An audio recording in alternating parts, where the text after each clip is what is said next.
Qu'est-ce que vous attendez d'une lecture? C'est la question que j'ai posée dans les blablas du dimanche sur Insta et franchement, les réponses ont été super intéressantes. J'avoue, entre se changer les idées, voyager, éprouver une palette d'émotions, faire réfléchir, rêver, être surpris, sortir du quotidien, éviter de penser, s'évader, c'était super de voir ce que peut faire la lecture chez les gens. Aujourd'hui, on va vous parler de notre coup de cœur ou en tout cas de la lecture qui ressort du lot de notre bilan du mois d'octobre. Ça veut pas dire que c'était le livre qu'on a préféré, c'est juste un bouquin qui va peut-être ressortir, en tout cas qui va rester dans mon esprit un peu plus longtemps que les autres. Et on va vous expliquer pourquoi celui-ci et pas un autre. Comme vous, la lecture nous fait du bien. Elle nous transporte, elle nous fait passer par un tas d'émotions. On en apprend aussi. On prend du recul, on décompresse, etc., etc.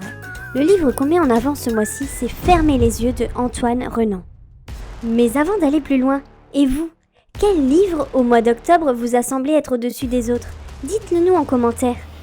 On a déjà évoqué brièvement ce bouquin dans notre bilan d'octobre que vous pouvez retrouver par là. D'ailleurs, si ce n'est pas encore fait, abonnez-vous, mettez un pouce en l'air et n'hésitez pas à mettre un petit commentaire pour nous soutenir et nous encourager. Alors pourquoi on a choisi ce livre? Tout simplement parce qu'en fait il nous a surpris du début jusqu'à la fin.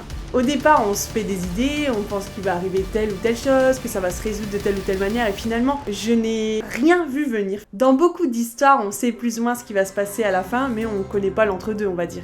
Et là franchement il y avait tellement de rebondissements, de changements de situation qu'on pouvait vraiment pas imaginer ce qui allait arriver à la fin.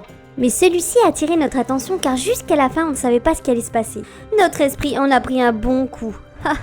Évidemment, le fait que ce soit un thriller, ça joue aussi beaucoup là-dedans. On vous fait quand même un bref topo du sujet du roman. Alors, en 2005, en Ardèche, une petite fille, Justine, 7 ans, disparaît. Ce n'est qu'au petit matin que le gendarme Tassi découvre quelque chose.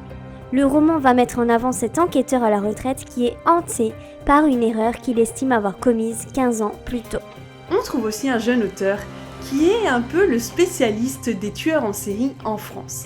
Et après, il y a aussi une avocate qui est super dévouée, très bonne dans son travail, et en fait, elle veut aider quelqu'un qui est victime d'une injustice.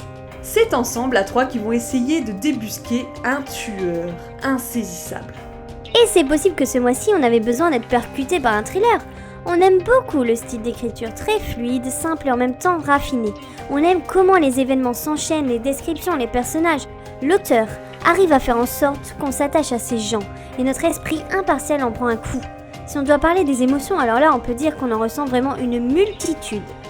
Oui, et je pense que l'humeur, les conditions dans lesquelles on est, les circonstances de notre vie, au moment où on lit ces bouquins, elles font qu'on va aimer ou moins, ou en tout cas qu'un bouquin va ressortir du lot en fait. Et ce mois-ci, ça a été celui-là, peut-être qu'on avait plus besoin d'un thriller, de quelque chose qui nous fait peur, qui nous fait vraiment sortir de notre quotidien, je pense, surtout. Si t'as envie de découvrir un auteur français qui écrit de super thrillers, on te conseille fortement Antoine Renan. On a lu la majorité de ses bouquins et on a été retournés comme des crêpes à chaque fois. Percutant, rebondissant, plein de suspense, de l'incertitude jusqu'au bout. Alors si vous aimez ce genre de sensation, ce bouquin est vraiment fait pour vous. Et tous les autres bouquins du même auteur, parce que c'est dans une même lignée, c'est des trucs de dingue. Et les fins, on les attend jamais en fait. Mais attention, comme on l'a dit dans le bilan d'octobre, attention si vous êtes sensible, car il y a des scènes dures qui pourraient vraiment troubler votre sommeil ou votre esprit. On espère que vous avez passé un bon moment avec nous, et puis on vous dit à la prochaine vidéo.